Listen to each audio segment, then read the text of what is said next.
So ఇప్పుడు already చేస్తున్నారు, Trump రాకముందు అటువంటి వైలేషన్స్ ఏదో చేశారు అంటే నేనేమంటా అంటే ఇప్పుడైతే ముందైతే చేయకండి, మీరు అవసరమైతే లాయర్ని కాంటాక్ట్ చేయండి. లాయర్ని కాంటాక్ట్ చేసి కొన్ని ఉంటాయండి, అవి ఎట్లుంటాయంటే స్టేటస్ వయలేషన్ అనేది ఎప్పుడు చూస్తామంటే మేము కొన్నిట్లా నాట్ అన్నిట్లో కాదు, ఓన్లీ లాస్ట్ టైం మీరు యూఎస్కి ఎంటర్ అయిన కాడ నుంచి ఉంటుంది అన్నట్టు. అంటే మీరు ఇప్పుడు మీరు December 2024లో ఎంటర్ అయింది అనుకోండి, ఓకే, ఆ తర్వాత వైలేట్ చేసినరా అంతకుముందు వైలేట్ చేసినరా కొన్ని ఎగ్జామ్షన్స్ ఉంటాయి మాకు.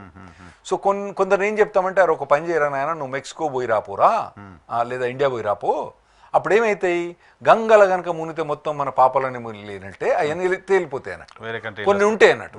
సో దానికి మీరు లాయర్ని కాంటాక్ట్ చేయడం బెటర్. సో దాని గురించి పానిక్ అవ్వాల్సిన అవసరం లేదు, but there is a way out. Need to contact lawyer.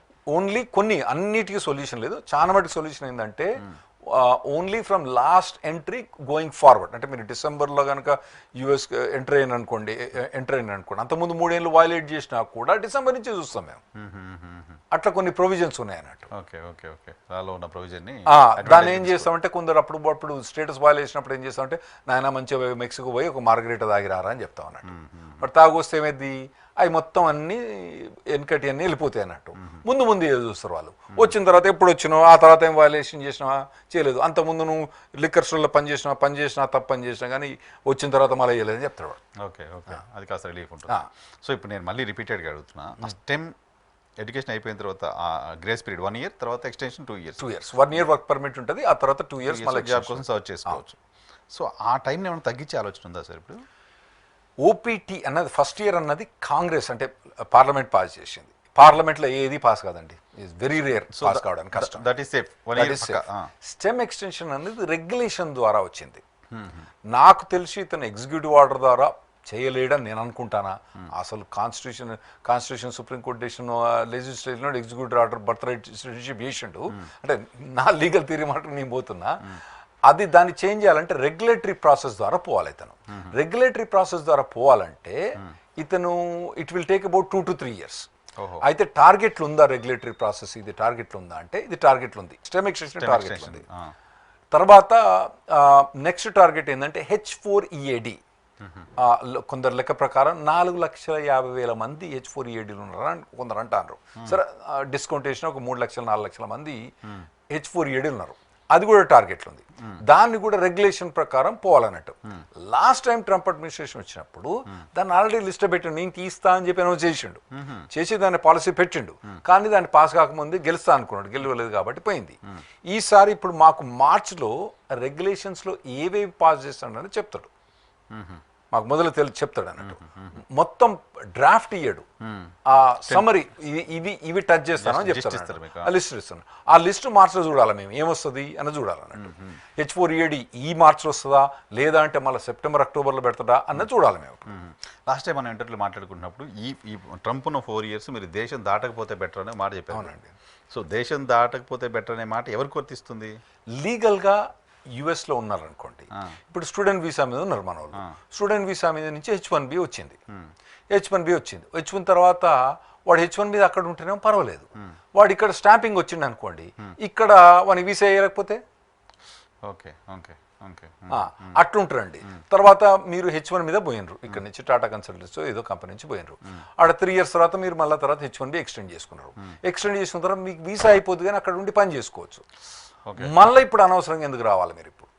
ఇంకోటి ఆడ పోరాడు ఉంటాడు, పోలు ఉంటుంది, వాళ్ళిద్దరు పెళ్లి చేసుకోవాలనుకున్నారు, ఇక్కడ అవ్వాయే ఇక్కడ ఉంటారు, వీళ్ళు ఏమంటారు ఇక్కడికి వచ్చి పెళ్లి చేసుకోనరా అంటారు, ఇక్కడికి వస్తే మళ్ళీ వీసాకు రావాలి. నేనేమంటా నీ అమ్మ అక్కడనే చేసుకుంటే అయిపోద్ది కదా, సారీ నా భాష, అక్కడనే చేసుకుంటే అయిపోద్ది కదా అంటే, ఓ మా నాయన మా అత్తారే వాళ్ళని చేసుకుంటానవా, పిల్లలు ఇక్కడ ఉంది అక్కడనే చేసుకుంటే అయిపోద్ది కదా నేను అంటాను. ఇటువంటివన్నీ అనవసరమైన ట్రావెల్స్ బంద్ చేయాలి. అదే వీసా స్టాంపింగ్ అంటే ఇప్పుడు ఇక్కడ ఉండనుకోండి, కాగ్నిజెంట్ ఏదో కంపెనీ పనిచేస్తాండి, H1B అప్లై చేసిన అనుకోండి, ఇక్కడ కంపల్సరీ వీసా పోవాలి, వీనికేమో గత్యంతరం లేదు.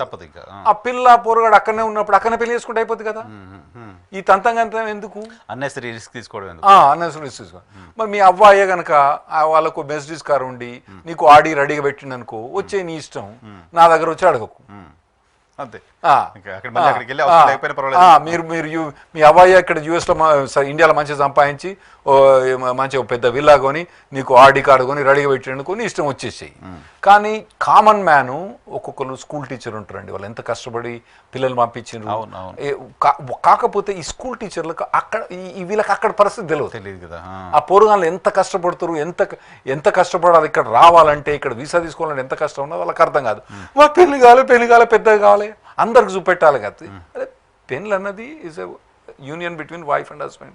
అక్కడ చేసుకుంటే అయిపోతుంది కదా, ఎందుకు ఎమోషన్స్ ఉంటాయి కదా, ఎమోషన్స్ అనుకున్నప్పుడు ఎమోషన్స్ ఏందండి. నేనైతే పార్పే చేసేసుకున్నా, ట్రైన్లో ఎక్కి వెళ్ళిపోయినాం, పే చేసేసుకున్నా అయిపోయింది. ఇప్పుడు నేను పెళ్లి చేసుకుని 30 ఏళ్ళు అయింది. ఇక పోతాంటే మన ఆఫ్ఘనిస్తాన్ మాదిరి తయారవుతుంది. ఇప్పుడు అబ్బాయి పర్మిషన్ కావాలి, వాళ్ళ తర్వాత వాళ్ళ కజిన్ పర్మిషన్ కావాలి, ఇంతమంది పర్మిషన్ కావాలి.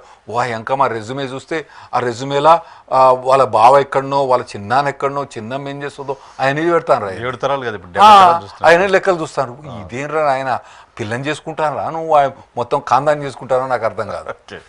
అది వేరే విషయం. ట్రావెల్ రాకపోవడం బెటర్, పర్టికులర్గా అక్కడ ఉన్న వాళ్ళు. అవును, అక్కడ ఒక లీగల్ దీంతో ఉన్న వాళ్ళు లీగల్ రాకపోవడం బెటర్.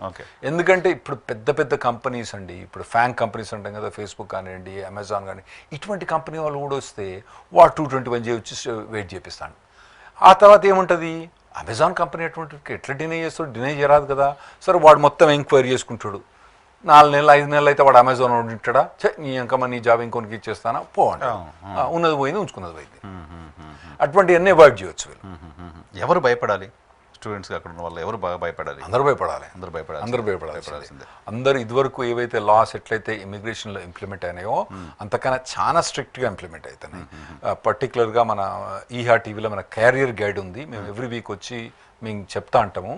మీరు అవి కంపల్సరీ వినాలి. కంపల్సరీ ఎవరైతే పిల్లలు అక్కడ ఉన్నారో లేదా మీ పిల్లలు కానీ అక్కడ ఉండే పిల్లలు కానీ ఇది రెగ్యులర్గా వింటే బెటర్. ఎందుకంటే మేము కంటిన్యూస్గా మేము యూట్యూబర్ కాదు, నేను టీవీ స్టేషన్లో వచ్చినాను కాదు, ప్రాక్టీస్ చేసేవాడిని కాబట్టి మాకు ప్రాక్టికల్ డిఫికల్టీస్ తెలుస్తాయి.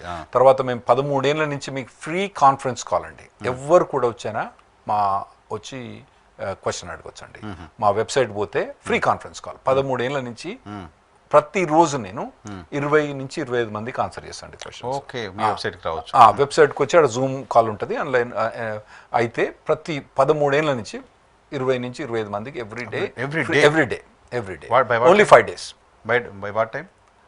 దాని టైమింగ్ వేరియేషన్ అండి, అంటే యూఎస్ టైమింగ్స్లో ఉంటాయి కదా, యూఎస్ టైమింగ్స్లో ఒకటేమో 11:30, ఒకటేమో 3:30, ఒకటేమో 4:30 టైంలో ఉంటుందండి. సో అట్లా మీరు వెబ్సైట్ అడ్రస్ rnlawgroup.com rnlawgroup.com అది firm name Reddy Newman Brown RN Law Group everyday 13 free, అందులో మీరు ఛార్జ్ చేయమండదండి. సో ఇటువంటి అన్ని కూడా మీరు పార్టిసిపేట్ చేసి క్వశ్చన్ అడగవచ్చు. ఏదైనా కాంప్లెక్స్ క్వశ్చన్ ఉంటేనేమో కన్సల్టేషన్, చిన్న క్వశ్చన్ ఉంటే అందుకోసం వాళ్ళకి సంబంధించిన డౌట్స్ అని నేను అడుగుతున్నాను. చాలా క్లారిఫై అయితే చాలా మంది మీ నెంబర్ ఇవ్వండి అని అడుగుతున్నారు. ఫస్ట్ మీరు క్యారియర్ గౌడ్స్ అండి, ఆ తర్వాత మీరు ఇంకా కొద్ది క్వశ్చన్స్ ఉంటే మీరు కాన్ఫరెన్స్ కాల్.